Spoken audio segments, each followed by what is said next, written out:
सभी दोस्तों को नमस्कार। पीसीए हिंदी ज्ञान में एक बार फिर से आपका हार्दिक अभिनंदन और स्वागत है। दोस्तों, आप लोगों के लिए पीसीए हिंदी ज्ञान बहुत बेहतरीन कंटेंट प्रस्तुत कर रहा है, जो आप लोगों के लिए ये कहीं न कहीं सफलता में बहुत ही कारगर सिद्ध होने वाला है। दोस्तों, अपने चल रहे हैं वाक्यांश के लिए शब्द, और बिना देरी किए हुए हम यहाँ पर चलते हैं अपने टॉपिक पर और वाक्यांश के लिए शब्दों को पढ़ते हैं। तो दोस्तों चलते हैं, आपके सामने कुछ वाक्यांश लिखे हैं और इन वाक्यांश के लिए एक शब्दों के माध्यम से हम इनको समझेंगे। फिर से हम कहना चाहेंगे कि हम महाराणा की धरती से बिलोंग करते हैं, हार नहीं माननी है, रक्त बहा संगार करूं खामोश यहाँ तलवार नहीं, ये धरती है महाराणा की, हार यहाँ स्वीकार नहीं। मित्रों चलते हैं, यहाँ पर जिसने मृत्यु पर विजय प्राप्त कर ली हो उसको क्या कहते हैं दोस्तों? तो उसको कहते हैं मृत्युंजय। मृत्युंजय कहा जाता है। जिसने मृत्यु पर विजय प्राप्त कर ली मृत्युंजय कहलाता है। क्या कहलाता है दोस्तों? मृत्युंजय। ऐसे ही मान लो आपके सामने दूसरा वाक्यांश लिखा है, जिसने धन पर विजय प्राप्त कर ली है उसको कहा जाता है दोस्तों धनंजय कहा जाता है। धनंजय। जिसने धन पर विजय प्राप्त कर ली उसको धनंजय कहते हैं, और धनंजय अर्जुन का पर्यायवाची रहने वाला है। कम बोलने वाला मितभाषी होता है। कम बोलने वाला क्या कहलाता है? मितभाषी। और कम खर्च करने वाला यहाँ पर मितव्ययी हो जाएगा। क्या हो जाएगा दोस्तों? मितव्ययी। जो कम खर्च करता है मितव्ययी, और कम बोलता है मितभाषी कहलाता है। मितभाषी। ऐसे हम चले आगे। ऐसा व्यक्ति जो संकुचित विचार रखता है। कैसे विचार रखता है दोस्तों? संकुचित। उसको क्या कहेंगे? तो उसको कहा जाता है दोस्तों दनियानुस। दनियानुस। जो विचार उसके संकीर्ण है उसको दनियानुस कह सकते हैं। दनियानुस। रात को घूमने वाला। रात को घूमने वाला क्या कहलाता है? निशाचर कहलाता है। रात को घूमने वाला दोस्तों क्या कहलाता है? निशाचर कहलाता है। जिसके समान दूसरा न हो आदित्य होता है दोस्तों। आदित्य। उसको कहते हैं आदित्य, या हम कह सकते हैं द्वितीय कह सकते हैं। आदित्य कहें या हम कह सकते हैं अद्वितीय। अद्वितीय। जिसके समान दूसरा नहीं है, अद्वितीय या आदित्य उसको बोल सकते हैं। ऊपर की ओर ले जाने वाला या ऊपर की ओर खींचने वाला क्या कहलाता है? तो वो कहलाता है दोस्तों उत्कर्ष। क्या कहलाता है? उत्कर्ष। उत प्लस कर्ष। ऊपर की ओर खींचने वाला उत्कर्ष कहलाता है, और नीचे की ओर खींचने वाला यहाँ पर दोस्तों अपकर्ष होता है। क्या होता है? अपकर्ष। ये एक दूसरे के विलोम भी रहने वाले हैं। उत्कर्ष का विलोम होता है अपकर्ष। तो ऐसे वाक्यांश के लिए शब्दों में भी आते हैं, और ये दोस्तों यहाँ पर रहने वाले हैं विलोम शब्दों के माध्यम से इनको समझ सकते हैं। चलिए आगे। आंखों से परे या आंखों से जो दूर होता है उसको कहते हैं दोस्तों परोक्ष। क्या कहा जाता है? परोक्ष। अब यहाँ पर ये परोक्ष शब्द परा प्लस अक्षी से बना है। किससे बना है दोस्तों? अक्षी। तो यहाँ पर अक्षी का मतलब होता है दोस्तों आंख। अक्षी का अर्थ क्या होता है? आंख होता है, और एक अक्षी और आता है, इसमें मात्रा आती है बड़ी, और इसका अर्थ होता है दोस्तों आंखों वाली। तो दोस्तों आप ही बताइए, आंखों वाली बड़ी होती है, मात्रा भी बड़ी है, और आंख होती है छोटी, तो मात्रा भी कैसी है? छोटी। तो ये शब्द युग्म के लिए अक्षी और अक्षी दोनों का अर्थ होगा। यहाँ पर प्रा प्लस अक्षी मतलब आंखों से प्रा, आंखों से जो परे है, दूर है, उसको कहा जाता है दोस्तों क्या? परोक्ष कहा जाता है। और जो आंखों के सामने होता है उसको कहा जाता है दोस्तों प्रत्यक्ष। क्या कहा जाता है? प्रत्यक्ष। अब ये प्रत्यक्ष शब्द भी कैसे बना है? देखिए, ये शब्द बना हुआ है प्रति। प्रति प्लस किससे बना हुआ है दोस्तों? अक्षी से बना है। अक्षी का मतलब आंख, और प्रति का मतलब सामने। जो सामने है आंखों के उसको प्रत्यक्ष कहते हैं, और जो दूर है आंखों से उसको परोक्ष कहा जाता है। ये एक दूसरे के विलोम भी रहने वाले हैं, और वाक्यांश के लिए शब्दों के साथ में चले तो ऐसे इनका अर्थ रहने वाला है। अब चलते हैं मित्रों आगे। आगे क्या है? आगे देखते हैं, जो आज तक संबंध रखता है, आज तक संबंध रखता है उसको अद्यतन कहते हैं। क्या कहते हैं दोस्तों, अद्यतन, आज तक अद्यतन, और जो अब तक संबंध रखता है, अब तक, उसको बोलते हैं दोस्तों अधुनातन। उसको क्या कहते हैं दोस्तों, अधुनातन कहा जाता है। अधुनातन जो अब तक संबंध रखता है अधुनातन, और जो आज से संबंध रखता है अद्यतन कहलाता है। ऐसे ये वाक्यांश के लिए शब्दों के अंतर्गत हम प्रयोग कर सकते हैं।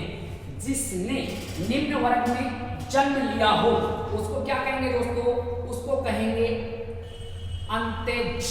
क्या कहेंगे, अंत्यज। यहाँ पर अंत्य प्लस जय, अंत्य का मतलब होता है निम्न, और जय का मतलब जन्म। जो निम्न जगह जन्म ले ले उसको अंत्यज कहते हैं। जिसकी भुजाएं घुटनों तक हो, घुटनों तक, तो इसके लिए कौन सा शब्द प्रयोग करते हैं, आ जानू बाहु। आ जानू बाहु, जानू का मतलब होता है दोस्तों घुटने, और बाहु का मतलब होता है दोस्तों भुजाएं, भुजाएं। और आकार होता है दोस्तों तक। आकार क्या होता है, तक होता है। तो ऐसे ये वाक्यांश में एक शब्द रहने वाला है जिसकी भुजाएं घुटनों तक हो, आजानू बाहु कहलाता है। और सिर से लेकर पांव तक वो क्या कहलाता है, देखिए आपाद मस्तक, वो क्या कहलाता है दोस्तों, आपाद मस्तक कहलाता है। और यहाँ पर भी आपका अर्थ होता है तक, पाद का मतलब होता है पांव, और मस्तक का मतलब होता है सिर। तो सिर से लेकर पांव तक आपाद मस्तक होता है। ऐसे ही मित्रों चलते हैं आगे। जिसका विभाजन न किया गया हो, न किया गया हो, तो वो हो जाएगा अविभक्त। क्या हो जाएगा, अविभक्त।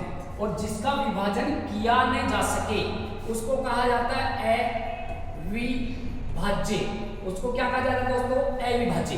जिसमें भाग चला जाए भाज्य, और जिसमें भाग नहीं जाए अभाज्य, ऐसी संख्याएं होती हैं।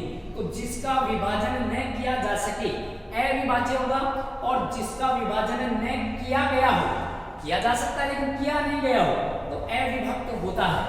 गद्य और पद्य दोनों में रचित रचना को क्या कहते हैं दोस्तों, चंपू काव्य कहा जाता है। क्या कहा जाता है, चंपू काव्य। एक स्थान से दूसरे स्थान पर जाकर जीवन यापन करने वाला, एक स्थान से दूसरे स्थान पर जाकर अपना जीवन बिताता है, उसको क्या कहते हैं दोस्तों, उसको कहा जाता है दोस्तों जंगम। क्या कहा जाता है, जंगम। और एक स्थान पर रहकर जो जीवन बिताता है उसको क्या कहा जाता है, उसको कहते हैं दोस्तों स्थावर। क्या कहा जाता है, स्थावर। एक स्थान पर स्थावर और अलग अलग जगह जाकर जंगम, मतलब ये जंगम भिखारी का पर्यायवाची हम मान सकते हैं। और चारों ओर घूमने वाला यायावर कहलाता है। यायावर, चारों ओर घूमने वाला क्या कहलाता है दोस्तों, यायावर कहलाता है। ऐसे ये वाक्यांश के एक शब्द रहने वाले हैं। फिर चलते हैं मित्रों आगे। जिसकी उपमा न की जाए अनुपम होता है। अनुपम, जैसे ताजमहल का सौंदर्य अनुपम है, तो ये जिसकी तुलना न की जाए, जिसकी उपमा न की जाए, वो अनुपम होता है। जंगल में लगने वाली आग, जंगल में लगने वाली आग, ये 3 प्रकार की आग होती है दोस्तों। तो यहां पर हो जाएगा दावानल। क्या हो जाएगा, दावानल। और पेट में लगने वाली आग जठरानल कहलाती है, जठरानल। और पानी में लगने वाली आग वड़वानल कहलाती है, वड़वानल। तो ऐसे ये 3 शब्द हैं जो पूछे जा सकते हैं। दावानल जंगल में, जठरानल पेट में, जठर पटर हो रही है पेट में। दाव, यहाँ पर दाव प्लस अनल से बना है। ये दाव का मतलब होता है जंगल, अनल का मतलब होता है दोस्तों अनल, आग को कहते हैं। और अनिल, अनिल होता है ये हवा के लिए प्रयोग करते हैं, अनिल और अनल। अब चलते हैं दोस्तों आगे। वड़वा, वड़वा का आप ध्यान रख सकते हैं, वड़वा मतलब बहुत बड़ा समुद्र में आग लगी है तो वड़वा नल हो गया। अब चलते हैं दोस्तों आगे। आगे देखिए आपके सामने लिखा है खरीदने वाला। खरीदने वाला क्या कहलाता है, क्रेता कहलाता है। खरीदने वाला क्या कहलाता है, क्रेता। बोलने वाला क्या कहलाता है, बोलने वाला कहलाता है वक्ता। और सुनने वाला क्या कहलाता है, श्रोता कहलाता है। क्या कहलाता है दोस्तों? श्रोता। खरीदने वाला क्रेता, बोलने वाला वक्ता और सुनने वाला श्रोता। पृथ्वी से संबंध रखने वाला ये होता है पार्थिव। पार्थिव होता है जो पृथ्वी से संबंध रखता है तो पार्थिव कहलाता है। पार्थ प्लस इन से बना है। पार्थ का मतलब होता है पृथ्वी। चंद्रमा की रात्रि, चंद्रमा की रात्रि क्या कहलाती है दोस्तों? सरवरी। चंद्रमा की रात्रि क्या कहलाती है? सरवरी कहलाती है। अर्धरात्रि के समय को क्या कह सकते हैं? निश्चित कह सकते हैं या निश्चिती कह सकते हैं। अर्धरात्रि का समय निश्चिती कहला सकता है। और संध्या, संध्या और रात्रि के मध्य का समय क्या कहलाता है दोस्तों? वो कहलाता है प्रदोष। क्या कहलाता है? प्रदोष। और ऐसे आ जाए कि संध्या के निकट का समय क्या कहलाता है दोस्तों? तो वो कहलाता है गोधूली। क्या कहलाता है दोस्तों? गोधूली कहलाता है। गोधूली।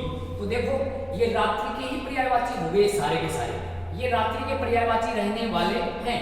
सरवरी चंद्रमा की रात्रि, निश्चित या निश्चिती, अर्धरात्रि, प्रदोष, ऐसी रात्रि जो संध्या और रात्रि के मध्य का समय होता है, और गोधूली ये भी संध्या के आसपास का समय होता है, उसको हम गोधूली कह सकते हैं। तो ऐसे दोस्तों ये वाक्यांश के लिए एक शब्द हमने शॉर्ट वीडियो या छोटे वीडियो के साथ में आपसे हम रूबरू हुए हैं। कुछ ऐसे ही व्यक्तिगत परेशानियों के कारण आजकल वीडियो कम डाले जा रहे हैं दोस्तों, लेकिन फिर भी पूरा प्रयास करके आप लोगों तक रूबरू हो रहे हैं। आप लोगों तक कैसे भी करके प्रयास करके अपना कंटेंट पहुंचा रहे हैं, वो चाहे छोटे छोटे टुकड़ों में ही पहुंचा रहे हैं, लेकिन मित्रों निरंतर इनको देखिए, फायदा आपको जरूर मिलेगा। ठीक है मित्रों, अपना तो कहना यही है कि आप इनको बार बार देखिए, अभ्यास कीजिए, आपके यहाँ से सारे टॉपिक धीरे धीरे क्लियर होने वाले हैं। ठीक है मित्रों, फिर मिलते हैं अगले वीडियो के साथ। तब तक के लिए सभी को धन्यवाद। जय हिंद, जय भारत।